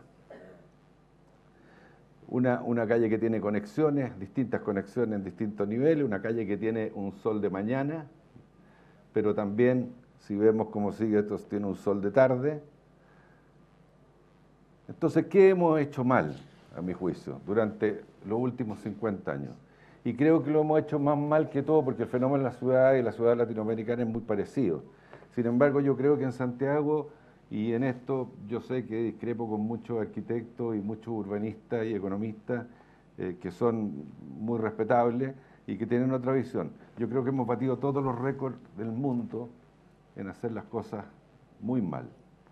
Y lo hemos hecho mal, este Santiago, por décadas, en el 50, en el 70, 80, 90, 2000, y uno puede decir, bueno, pues esto es un fenómeno que es una realidad. Santiago tenía que crecer así porque lo que hablábamos de la explosión demográfica y de la venida del campo a la ciudad es una cosa propia de todas las ciudades, es verdad. Pero también diría yo que en esta periferia, en esta mancha de aceite enorme, perdimos la capacidad de hacer ciudad cuando dejamos de hacer barrio. Y hacer barrio era tan sencillo. Yo que soy de aquí, parece que de los más viejos, nací en un barrio, como todos los que nacimos hace alrededor de 60 años, y no existía la delincuencia, no existía el cename. Vivíamos todos en la calle, estábamos a una distancia del colegio y no íbamos a pie, etcétera, etcétera. Aquí, por ejemplo, pongo un ejemplo de un edificio aquí al frente, el barrio Italia. No puedo nombrar al arquitecto porque no sé quién es. No puedo averiguar de un desarrollo inmobiliario hace muy pocos años, donde se reconoce el carácter de ese barrio, porque cada barrio tiene su propia identidad. Y hace una obra, a mi juicio, ejemplar, con comercio en el primer piso, café, restaurantes, oficinas, librería, etcétera, etcétera, departamento en la parte de arriba, y la ciudad está perfecto. Y hoy día uno se da un gusto que ahí puede caminar, hay seguridad, etcétera, etcétera, una cuadra de acá. O en este edificio, por ejemplo, donde uno ve que hay arquitectura también, en este caso unos muy buenos arquitectos, Enrique del Río y Ignacio Baiza, de que uno sale de este edificio y se encuentra frente a un espacio público, un bien común, una plaza maravillosa, que dan ganas de estar. Y tú te tomas el café frente al oriente, porque ahí está el sol de mañana. Hay ciudad, pero son muy pocos los ejemplos como este. Porque lo que nosotros simplemente hicimos en la periferia fue que en este valle central, uno de los valles más ricos de Chile, entre dos ríos muy bien regados, donde se dan las mejores hortalizas del mundo, nadie usó la cabeza, partiendo por los arquitectos, los ingenieros, los economistas, a nadie le interesó la ciudad, y lo que se hizo es simplemente, a la manera de cómo se plantaron lechugas, se plantaron casas. Y esta es la realidad exacta de un sector de Maipú, una foto hace 20, 30 años y una foto hoy día, del mismo lugar. Sitios vacíos, eriazos, no hay esquina, no hay ciudad, no hay figura urbana, no hay colegio, no hay nada. ¿Y quién se llevó a todo este mundo de la infraestructura, que la pagó todos nosotros, el Estado. Entonces, por eso yo digo, ni menos acá, yo no quiero quitarle la medicina a la economía, pero en general nuestra preocupación exacerbada por la economía, por subir, por crecer y por el desarrollo económico, ha tapado el tema de la ciudad. Y la ciudad, desde el punto de vista, si los economistas hoy día, como hemos escuchado, empiezan a pensar la ciudad y a ver la importancia que tiene, nos vamos a dar cuenta que son miles de millones de dólares que hemos perdido en urbanizar de más, en hacer las cosas pésimas y hacer vivir a la gente en forma desastrosa. Yo creo que no se pueden medir hoy día las cosas por los que están bien y van a estar mejor. Tenemos que preocuparnos hoy día por los que están mal y están muy mal y van a estar mucho más mal, que somos la mayoría de los que vivimos hoy día, casi el 90% en la ciudad. Entonces decíamos que en esta mancha gigante de aceite hay que ir a un parque. Por ejemplo, hay una foto de uno de los mejores parques de Santiago, que tiene museos, que tiene laguna, que tiene agua, que es un recurso tan escaso en nuestra ciudad. Y hay que ir al parque, pero hay que ir al colegio. Se vive, ahí en ese caso está una foto de Puente Alto, al sur, y hay que ir al trabajo. Y después aparece todo este sistema impresionante de redes. A lo mejor es medio exagerado, pero es verdad, ya no hay trama urbana, no hay nada, y esta cantidad de redes que son miles de millones de dólares, que por eso creo yo que a los economistas hoy día les tiene que surgir como quizás el principal problema del país, al final la gasta el Estado. Esta es una foto reciente de lo que hemos hecho quizás con la mejor o la única idea brillante que se le ocurrió a un grupo político hace 15 o 20 años. Dijeron, en conjunto con la Cámara, con el Colegio de Arquitectos, etcétera, etcétera, dijimos, hay que redensificar Santiago. Aplaudimos todo. La idea más brillante que se ha dado sobre ciudad, porque hemos tenido muy poca idea y la mayoría muy tonta. Y esta era muy buena, porque el centro estaba abandonado, había una infraestructura maravillosa, había una figura urbana y todo lo que hablamos de la ciudad soñada, y teníamos que volver la habitación al centro, hacer edificios de departamentos. ¿Y qué es lo que hace el mercado inmobiliario? Se olvida de la arquitectura, se olvida de las proporciones que hablábamos al principio, se olvida de la ciudad. Los arquitectos pasan a ser unos tontos útiles que hacen esto, porque yo lo digo y con mucho respeto, si aquí alguien puede ver un edificio que tenga arquitectura, que tenga vida urbana, que a alguien le gusta vivir acá, aquí viven los miles de miles aquí, al lado, que no hacen este edificio, hacen eso. Y esa es la realidad, y es súper duro decirlo. Pero a mí me encanta poder decirlo, permítanme darme el gusto de que por eso yo creo que tenemos que conmovernos, porque esta es nuestra realidad. Aquí el único edificio que yo destaco es un edificio de un ex decano de esta universidad, Jorge Larraín, que en paz descanse, Daniel Balacey y Carlos Alberto Cruz, que es la Torre Entel que está allá atrás. Una de las joyas de Chile, un hito de Santiago, un edificio perfectamente diseñado, porque los edificios cuando están bien diseñados da lo mismo que sean de vivienda, de oficina, de comercio, en este caso la Torre Entel. Pero si usted, yo los desafío a preguntar si a alguien puede encontrar en este mar algo interesante que a uno diga, qué sueño vivir ahí. No va a pasar. Para terminar un poquito con más alegría y con más positivismo, quisiera elogiar a ciertos desarrolladores inmobiliarios que tienen un concepto y han tenido un concepto, para mi gusto, de una originalidad tremenda. Hay un grupo que es Indesa, que es de... Y cuando uno critica no hay que dar nombre, pero cuando uno elogia yo creo que hay que dar nombre, de los hermanos Felipe y Nicolás Ibáñez, que han hecho varios desarrollos. En este caso, esta se trata de la esquina de Manquehue con Apoquindo. Este es un proyecto nuestro, pero que perdimos, lo ganó una oficina mejor que nosotros, llamaron a 10, que les gustó mucho más el proyecto, a 10 arquitectos, y ganó la oficina de Bram, Leturia, y bueno, más arquitectos. Nosotros perdimos, pero quiero mostrar y elogiar, y a su grupo, hay un arquitecto que maneja ahí también, Enrique Joglar, que ha estado muy presente, creo yo, en eso, y Rafael Burmester, a este grupo de los Ibáñez que llama a un concurso donde estaba el líder de Manquehue con él, y dice, yo quiero apostar por una ciudad nueva. quiero apostar por la multifuncionalidad. No podemos seguir haciendo una ciudad donde hay un lugar para trabajar, un lugar para estudiar. Y ellos llaman a estos 10 arquitectos, y aquí se ve, y se ven los 10 proyectos que se entregaron, que uno puede convivir en un edificio, en una zona de altura importante, viviendas, oficinas, plazas abiertas hacia la cordillera, donde plazas para los niños de los departamentos, las zonas de departamentos, plazas para la oficina, para que la gente salga a tomarse un café, o los que fuman a fumar, restaurantes, comercio, conexión con el metro, lugar para el peatón, cubiertas habitables, con una densidad muy alta y con una calidad de vida. Eso, muchas gracias.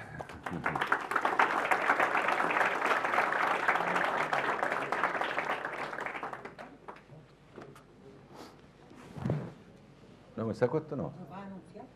Sí. Ahora la subdirectora Extensión y Desarrollo de la Escuela de Arquitectura de la Universidad Católica y expresidenta del Colegio de Arquitectos de Chile, Pilar Urrejola, moderará el siguiente panel con nuestros expositores. Parece que yo estoy acá. ¿Sí? ¿No puedes ¿Nos van a poner o nos van a poner? Es que estamos con los nombres. Gracias. Lo tuyo estuvo muy entretenido. Esto y esto. Sí.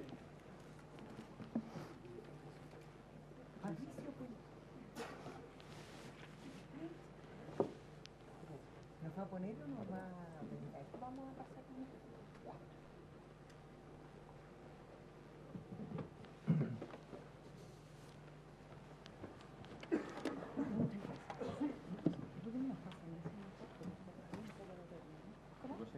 ¿No quiere prestarnos el...?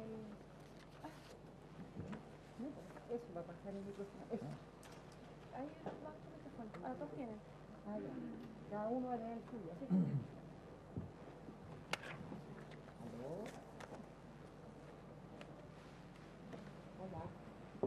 ¿No le voy a electrocutar ahí? No. Ahí sí. Hola, muy buenos días. Tengo cara de optimismo, ¿cierto? Me parece extraordinariamente magnífico y quiero agradecer a Clapes que tengamos, por una parte, ¿no es cierto?, esta mirada tan consistente que nos dice qué es lo que hay en cifras y que es una mirada cuantitativa de lo que está sucediendo en las ciudades. Y quiero agradecerles a todos los expositores por sus tan buenas introducciones, por decirlo así, y me parece que estamos en un tema muy complejo. Como se decía por ahí, el 90% de los chilenos somos ciudadanos. Eso significa que vivimos en ciudades y tenemos grandes problemas que de alguna manera se han definido aquí en las cifras y por otra parte Gonzalo, ¿no es cierto?, lo ha definido en el cómo. O sea, de alguna manera este panel lo que querría hacer ahora es vincular ese estado de situación en la cual estamos en términos de cifras y unas ciertas realidades medidas en cantidad y por otra parte, ¿no es cierto?, intentar vincular eso con el tema de cómo, la calidad y cuáles son los roles que hay, por una parte, ¿no es cierto?, cuáles son los roles y los deberes que tendría el Estado, cuáles son los roles y deberes que tendrían los privados, cuáles son los roles y deberes que tendría el ente pensante que se llamaría Universidad Clapes. Entonces, quería convidar a los expositores aquí presentes a que tocáramos algunos temas que me parecen muy importantes. Uno de ellos, que se desprende de todas estas cosas, ¿no es cierto?, es que hay un cierto consenso hoy día sobre lo que es la inclusión social. La inclusión social nos ha marcado esto en la agenda este último mes y de algún modo esa agenda de inclusión social está directamente relacionada con el mercado de suelo, con el mercado de la vivienda y con la calidad de vida de ciertas periferias. Entonces, me encantaría preguntarle quizás a Patricio, más bien quisiera preguntarles a todos, ¿cómo ven esa situación, digamos, en esta, cuáles serían, porque ahora tratemos de proyectar, ¿Ah? ¿Cuáles serían, digamos, las posibilidades que tendría, más allá de la Ley General de Urbanismo y Construcciones, sino más bien las nuevas políticas del Consejo Nacional de Desarrollo Urbano? ¿Cómo se podría vincular esta condición de inclusión habitacional, de mercado de suelo y de calidad de la vivienda? No sé qué opina cada uno, quién quiere partir. Ninguno. ¿Ah? No, partamos nomás. Vamos, vamos. Pero tengo doble micrófono. Ya. ¿Se escucha, no? Sí. O sea, yo creo que hoy día estamos todos preocupados por la calidad. ¿Ah? O sea, yo creo que no es algo que tomen algunos pocos y otros no. Yo creo que hoy día toda la gente está preocupada por la calidad de lo que se entrega a los usuarios, tanto los desarrolladores como la autoridad. Estamos todos preocupados. Yo no veo que nadie esté fuera de esa visión. ¿Ah? Lo que sí está claro es que el costo de la tierra es una parte importante hoy día del desarrollo y eso obliga a hacer política inteligente de si queremos poner a gente de un nivel socioeconómico más bajo en una zona céntrica, tenemos que incentivar que eso ocurra. ¿Ah? O lo hace el Estado por mutuo propio, o una municipalidad por mutuo propio porque tiene recursos, o pone los incentivos al privado para que lo haga. ¿Ah? O sea, por ahí tiene que venir una relación, no se le puede pedir al privado, hazlo tú, no, esto es más de todo, y tiene que hacerlo el organismo central, modificando la normativa, dando facilidades, poniendo incentivos para que se pueda lograr eso. ¿Ah? O lo hace el privado, yo veo más que lo tiene que hacer el privado, pero con buenos incentivos, más que hacerlo el Estado por sí mismo. Por la parte de precio lo veo complicado, por el fondo. Las subidas de precios lo que hacen es que toda la gente de más bajo ingreso tenga que optar arriendo, en el fondo. Finalmente hemos visto que la calidad de vida, estamos viviendo en menos superficie. Lo que dice Gonzalo es bastante cierto, o sea, hay que aprender a convivir. Yo hablé de muchos números, pero detrás de cada número hay una familia, puede haber un allegado, hay una realidad que hay que tratar de entender. No puedo vivir en un departamento 1404, bajar en ascensor y abajo que no haya nada en el fondo. O sea, tenemos que aprender a convivir con inmigrantes, con gente de menores ingresos y aprender a vivir en la ciudad. A veces los números son fríos, pero trato de ser más optimista en el fondo. O sea, el mercado inmobiliario trata de ser la mejor opción, pero obviamente a veces las fichas no son las que mejor, el tablero de ajedrez en el fondo, el mercado inmobiliario trata de construir bien, pero a veces la parte normativa lo complica. Las densidades, los estacionamientos adicionales hacen más cara la ciudad. Trato de ser optimista porque en el fondo todos estamos pensando en eso y es un tema que llegó para quedarse en el fondo. Yo pienso que el arriendo sí es una opción para meter gente en otra zona, o sea, yo no lo descarto. A lo mejor hay que buscar incentivos normativos para el arriendo, de subsidio, no sé, pero para mí el arriendo es una opción súper válida, ¿no? O sea, no solamente hay que vender la propiedad, sino que también puede ser la opción arrendar, yo no descarto a nada de eso. Sí, yo creo que ¿se escucha? Sí. Sí. Que estoy de acuerdo con Ricardo que la preocupación es de todo y lo que dice Patricio, que, o sea, el nivel hoy día de las inmobiliarias de exigencia, las mejoras en aislación, son enormes de determinaciones. A lo que voy yo, y es una autocrítica a nosotros los arquitectos y a nosotros como comunidad entera, ¿no? Es que, y en ese sentido creo que no nos podemos distraer con la inclusión social porque gracias a esa torrecita, que es muy divertido, porque hoy día está todo hablando después de 40 años que hemos, que está el 40 tema años que no, que 40 años que hemos dejado este espanto de ciudad.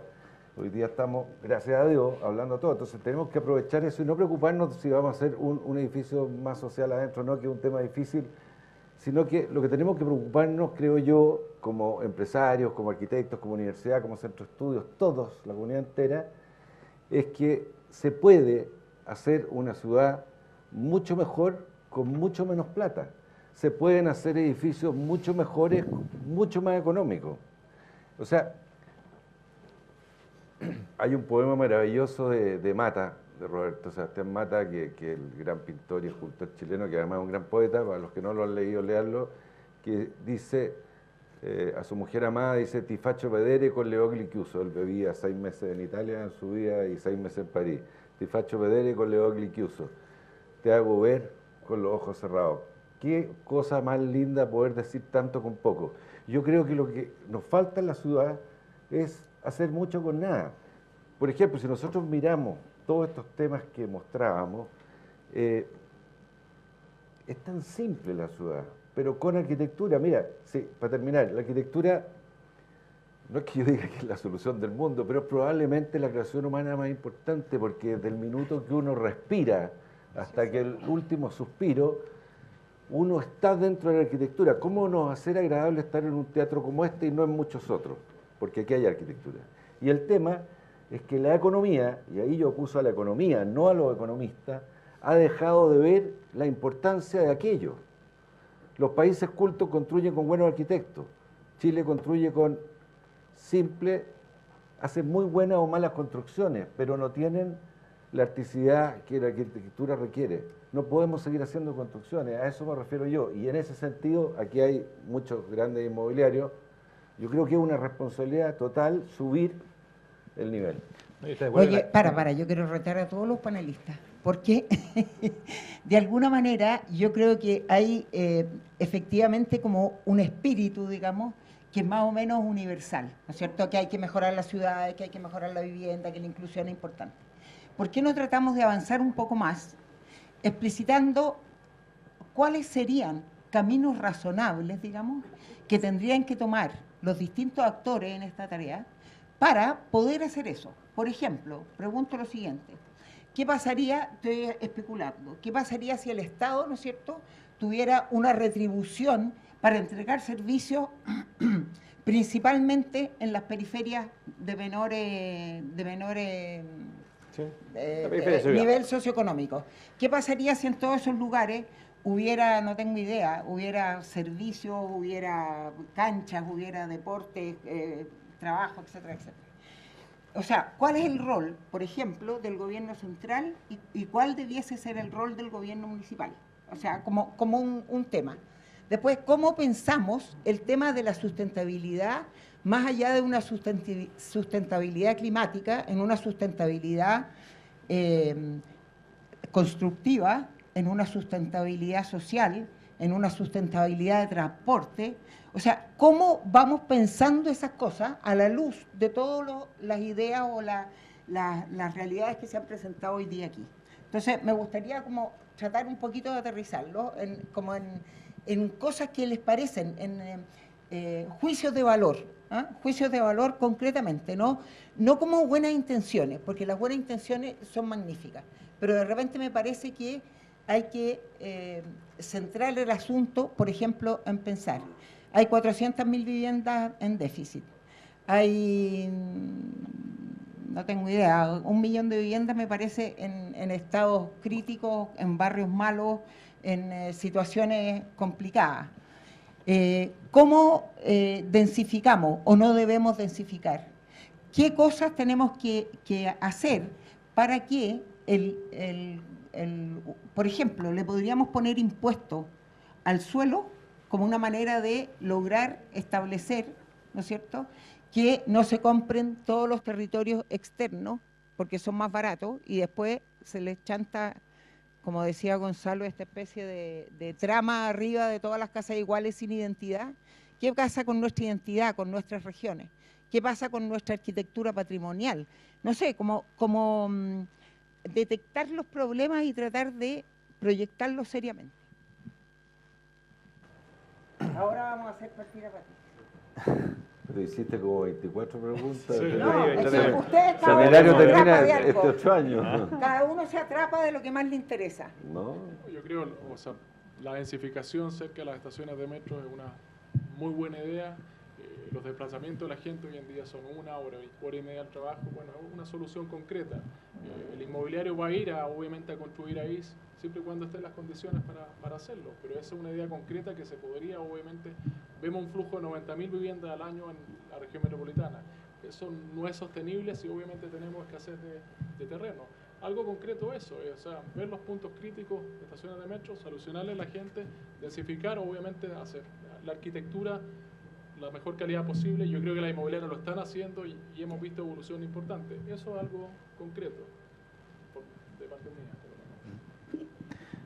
Yo veo también que es importante un gobierno central, o sea, eso es fundamental. Que uno vea como un todo la ciudad, la entienda como una sola unidad. Y que los gobiernos locales se resuelvan los problemas puntuales, pero la gran planificación tiene que venir de un gobierno, yo creo que de un gobierno más central. Con consultas ciudadanas sí, pero también hasta un cierto nivel. Si hay cosas que de repente lo tienen que resolver los técnicos. Aunque hoy día nos gusta mucho resolver todo con consulta ciudadana, pero hay un cierto nivel que el que sabe el técnico y los otros son opiniones, se escuchan, son válidas, pero no necesariamente son las que tienen la razón. Otro tema que tomo lo de Gonzalo, yo creo que la arquitectura es fascinante, o sea, es un arte por sí mismo, como tú decías.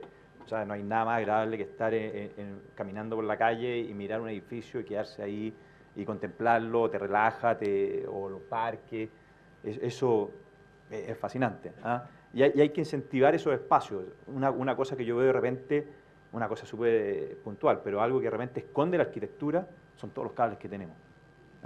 Todos los cables de superficie, o sea, yo creo que ya como país tenemos recursos, o podemos darle incentivo a la inmobiliaria para que metan esos soterramientos, hagan los soterramientos necesarios, y con eso se vive más la ciudad. Pues la ciudad se vive mucho también por la vista. Si uno mira y hay un cable, te distorsiona lo que está atrás, la creación de los arquitectos. Sí, yo estoy de acuerdo con Ricardo, de que falta voluntad política, o tiene que haber voluntad política para que aspiremos todos a tener una mejor ciudad. A ver, Gonzalo, tú eras parte del Consejo Nacional de Desarrollo Urbano. Fuiste asesor del presidente de la República cuando esa cosa partió. ¿Por qué no nos cuentas a todos un poco qué pasa que eso no se transforma de verdad, ¿no es cierto?, en una especie de consulta ciudadana, que de una vez por todas, digamos, eso se abra, se expanda y pueda hacerse una realidad. Cuando se habla del alcalde mayor o del nuevo intendente o lo que sea ahora, ¿no es cierto?, es indispensable que haya una cierta... ya lleva el Consejo Nacional de Desarrollo Urbano, lleva como 7 años. 3 gobiernos, 2 gobiernos. 7 años funcionando. Hay un planteamiento realmente que tiene un montón... perdón.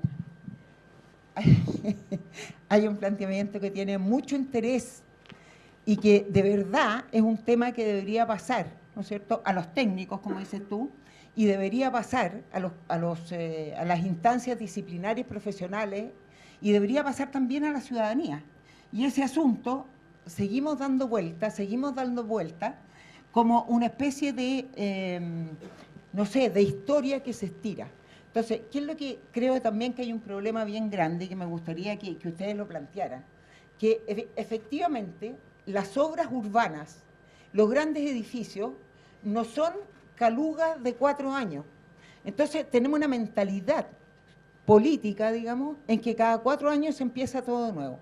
Y a partir de eso, lo que sucede es que no hay largos proyectos en un plazo determinado, porque se vuelven a pensar. Entonces, a mí me gustaría plantear un poco ese tema, en términos concretos, cuál es a tu juicio el problema, y después me gustaría dar la palabra a observaciones, preguntas, o... Espérate un poquito, voy a dar la palabra acá y después damos la palabra al público.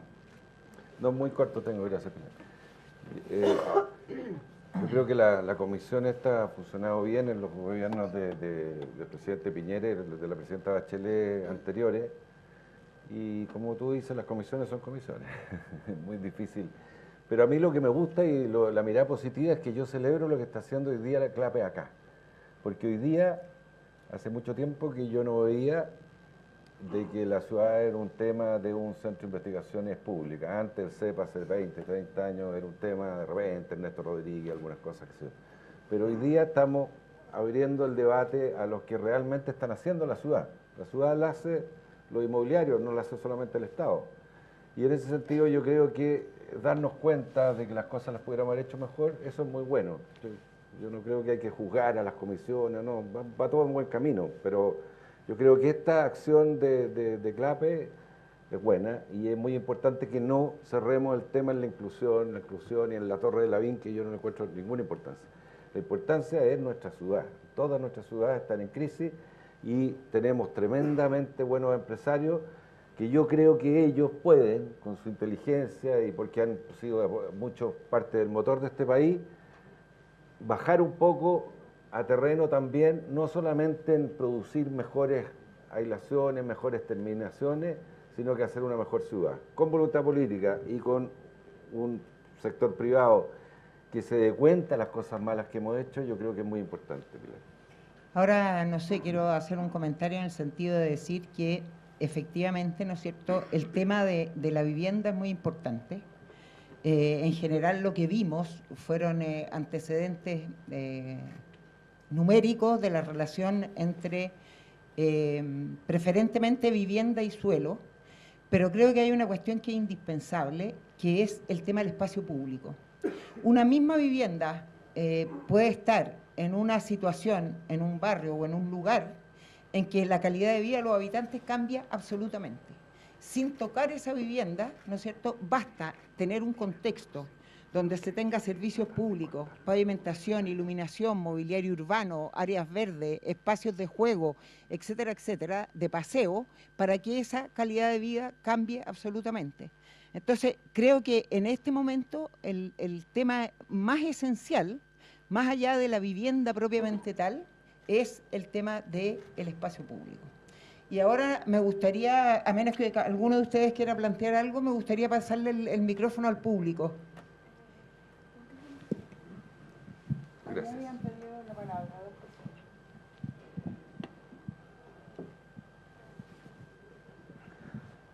Buenos días.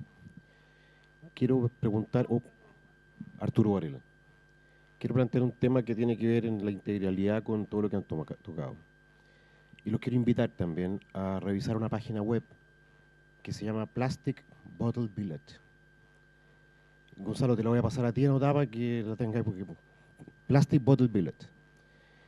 Es un proyecto de un canadiense que se fue a instalar a Bocas del Toro, en Panamá, y desarrolló viviendas de 100 metros cuadrados construidas sobre la base de 17.000 botellas de plástico, recubiertas en una estructura de fierro con hormigón. Ese costo, más o menos hoy día, debe estar saliendo en Chile, puesto acá, del orden de 6-7 millones de pesos. 6-7 millones de pesos por vivienda. Es una vivienda de 100 metros cuadrados. Mi sueño, que es mío, pero se los tiro a ustedes porque ustedes tienen los contactos, las redes de apoyo, etcétera, es, por ejemplo, reconstruir todo Alto Hospicio. Alto Hospicio hoy día, en términos muy duros, es lo más parecido a un basurero humano, por desgracia. Y con la colaboración, por ejemplo, del Ministerio de Bienes Nacionales, se podría lograr que esa relación precio-caro versus construcción innovadora, solucionando un problema medioambiental, se convierta en una estructura social, que es lo que yo veo como ciudad, una estructura social. La arquitectura construye sociedad, no al revés. La sociedad no construye arquitectura, la arquitectura construye sociedad. Podría darse un salto cualitativo y cuantitativo en términos de calidad de vida que es inimaginable. La pregunta es, Rodrigo, ¿tú estarías dispuesto a financiar casas hechas con botellas de plástico? Ricardo, perdón, ¿tú estarías dispuesto? ¿Por qué no? Gonzalo, ¿tú estarías dispuesto a hacer arquitectura de alta calidad para un producto de ese tipo? Porque esto involucra a los actores que participan del proceso. Si es plástico lo pensaría, pero... Pero recubierto con hormigón y con fierro. O sea, es que esto es como los encajonamientos que se hace para el Mapocho, para los aviones, pero convertirlo en una vivienda de 100 metros. O sea, imagínense una vivienda social de 100 metros cuadrados, donde podríamos integrar a 2 generaciones, haciéndonos cargo, por ejemplo, del cuidado del adulto mayor en sus familias de origen. Ahora le pongo un pelo más a la sopa.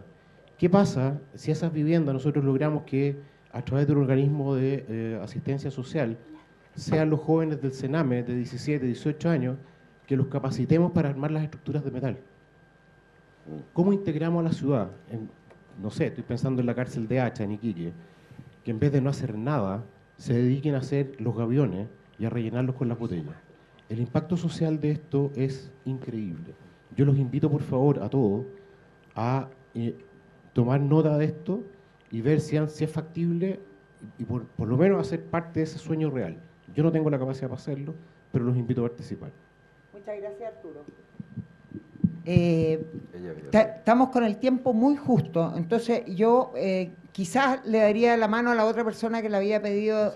Hay dos personas más, nada más que dos personas que hicieran sus preguntas o sus comentarios y tenemos que muy luego irnos, entonces trataríamos de dejar solamente esas dos personas que están con la mano levantada para que participen y no los dejemos plantados. Oye, sí, mira, bien breve, alguna alcance. El presupuesto de vivienda son 62 millones de UF hoy, y de eso un porcentaje menor se destina a urbanismo. Entonces ahí tenemos una primera razón de génesis de los problemas. Debe ser, con suerte, algo por arriba del 10%. El ministerio es vivienda y urbanismo. Largamente yo comparto muchas cosas que se dijeron de arquitectura, pero no recuerdo exactamente el último arquitecto que fue ministro de vivienda. No digo que tenga que serlo ni que no serlo, pero yo creo que ahí hay una cuestión a lo mejor de los énfasis. Yo creo que la falta de urbanismo tiene que ver con cómo se han gobernado las ciudades. La conversación que se produce acá, yo la celebro, lo felicito. Yo creo que falta mucho más conversación porque nos hemos atrincherado mucho. Yo soy de la Cámara de la Construcción, soy socia, soy consejera, soy directora inmobiliaria, estoy muy relacionada con la industria. Siempre se ha como demonizado unos contra otros, pero el hecho objetivo es que en esta ciudad de 32 comunas están achatadas 20. Y ahí tenemos la causa del problema que dices tú. Estamos expulsando a la gente afuera del pericentro por un efecto sándwich de palta.